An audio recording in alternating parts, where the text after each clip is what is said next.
કોઈ તમને કહે કે એક વ્યક્તિ ગુમ થઈ ગયેલો છે, એમનું અપહરણ થઈ ગયેલું છે ને તેમને પરત આપવા માટે અપહરણ કરતા 44 કરોડ રૂપિયાની માંગ કરે તો આ વાત હું કોઈ ફિલ્મની નથી કરી રહ્યો, આ વાત હકીકત ઘટના જે બની છે તેમની કરી રહ્યો છું. કોણ છે એ સુરતના જાણીતા ઉદ્યોગપતિ અને શું બની તેમની સાથે આખી ઘટના? ત્યારે જ ન્યૂઝરૂમ ગુજરાતની યુટ્યુબ ચેનલને સબસ્ક્રાઇબ કરો અને ઇન્સ્ટાગ્રામ અને ફેસબુક પર ફોલો કરો. અપડેટ રહો, સત્યની સાથે રહો.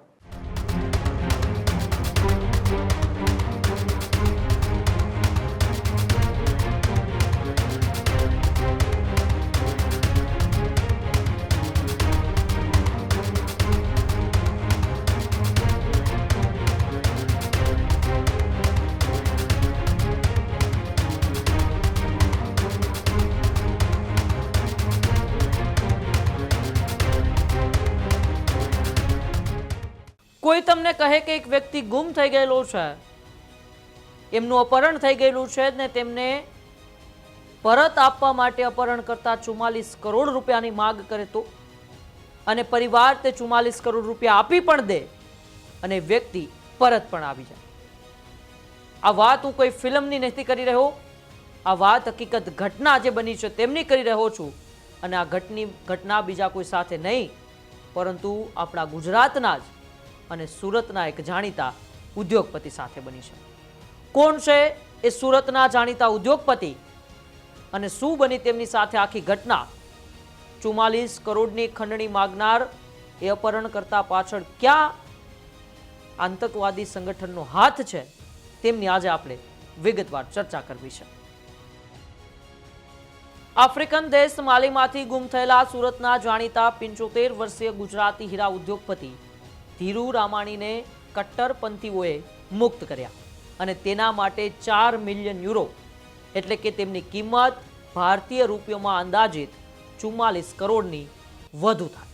અને આ 44 કરોડ જેટલી અધધ રકમ ચૂકવવામાં આવી છે અને તેમના પરિવારજનોએ આ 44 કરોડની રકમ ચૂકવ્યા બાદ એ ધીરુ રામાણીને અપહરણકર્તાઓએ છોડ્યા હતા. અપહરણકારોએ તો 100 કરોડ માંગ્યા હતા અને છેલ્લા 2 વર્ષથી આફ્રિકામાં સ્થાયી થયેલા ધીરુ રામાણીને ન્યુયોર્ક સિટીમાં રામાણી એક્સપોર્ટ નામની પેઢી ડાયમંડ ફેક્ટરી તેમજ CBD ડાયમંડ અને જ્વેલરીનો પણ શોરૂમ આવેલો છે. જ્યારે સુરતમાં પણ તેમનું ડાયમંડનું મોટું નેટવર્ક એ છેલ્લા કેટલાય વર્ષોથી ધીરુ રામાણીનું કાર્યરત છે. તેમના દીકરાઓ અમેરિકાના સિટીઝન છે અને આંતરરાષ્ટ્રીય સ્તરે હીરા બજારમાં ધીરુ રામાણી અને તેમના દીકરાઓનું મોટું નામ છે.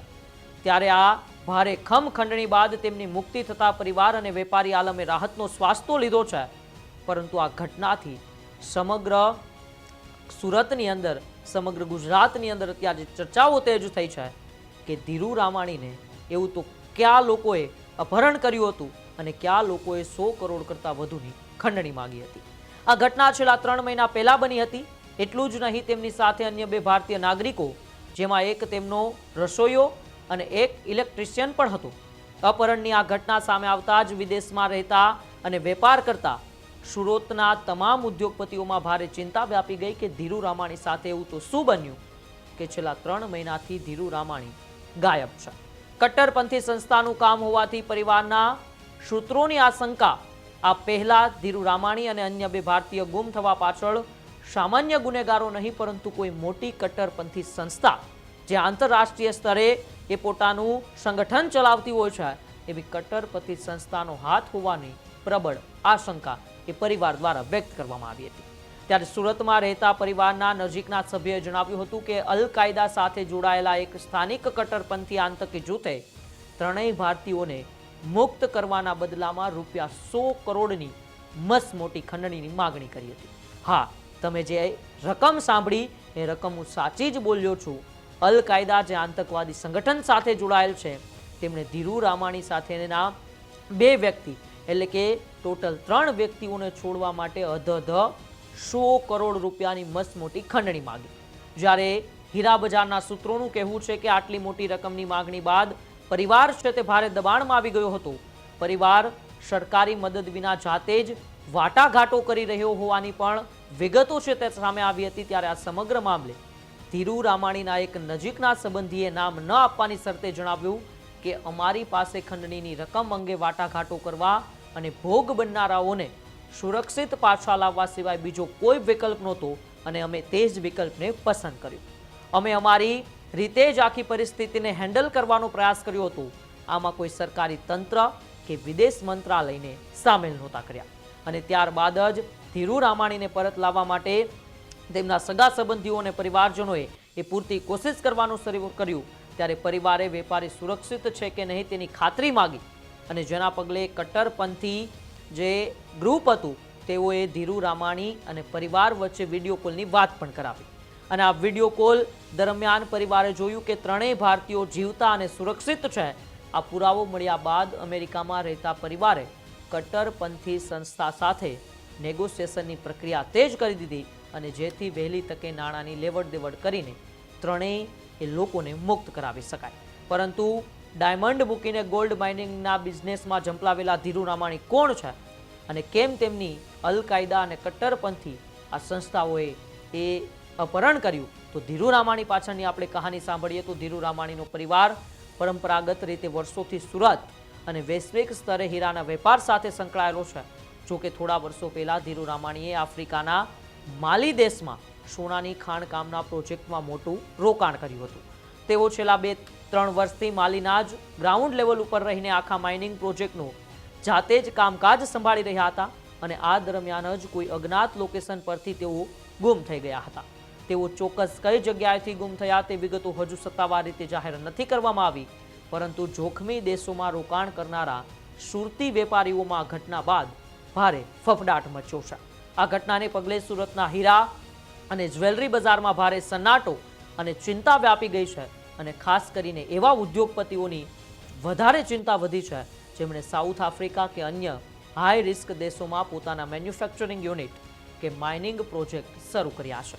ઉલ્લેખનીય છે કે તાજેતરમાં જ ભારતના વિદેશ મંત્રાલય દ્વારા એક એડવાઇઝરી પણ જારી કરવામાં આવી હતી, જેમાં માલી જેવા દેશોમાં અપહરણ અને ગુમ થવાની વધતી ઘટનાઓને પગલે ત્યાં કામ કરતા ભારતીયોને સાવચેત રહેવાની પણ સૂચના આપવામાં આવી હતી. પરંતુ 44 કરોડ જેટલી અધધ રકમ ચૂકવ્યા બાદ ધીરુ રામાણી તો પરિવાર સાથે ઘરે આવી ગયા છે, પરંતુ એવા કેટલાય ગુજરાતના જાણીતા ઉદ્યોગપતિઓ છે, જાણીતા વેપારીઓ છે, જે આફ્રિકાનું યુગાન્ડા હોય, આ માલી હોય, કોંગો હોય, સુદાન હોય, આવા દેશોની અંદર રોકાણ કરી રહ્યા છે. તેમની માટે આ ચેતવણી રૂપ કિસ્સો છે કે એક બાજુ ભૂખમરો, કુપોષણ અને આવા આતંકવાદી સંગઠનોનું ત્યાં હંમેશા નજર રહેતી હોય છે.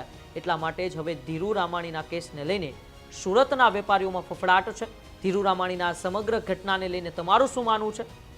કે કોઈ વ્યક્તિ ગુમ થયું હોય ને તેમને પાછું આપવા માટે 44 કરોડ કોઈ પરિવાર આપી દે, મતલબ કે ફરી એક વખતે પુરવાર થયું છે કે પૈસા કરતાં લોકોના જીવની કિંમત વધુ હોય છે. તમારો બાબતે શું માનવું છે?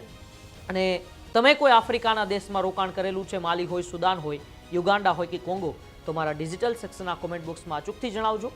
જોતા રહેજો ન્યૂઝરૂમ, સાવધાન રહેજો, સતત રહેજો. નમસ્કાર.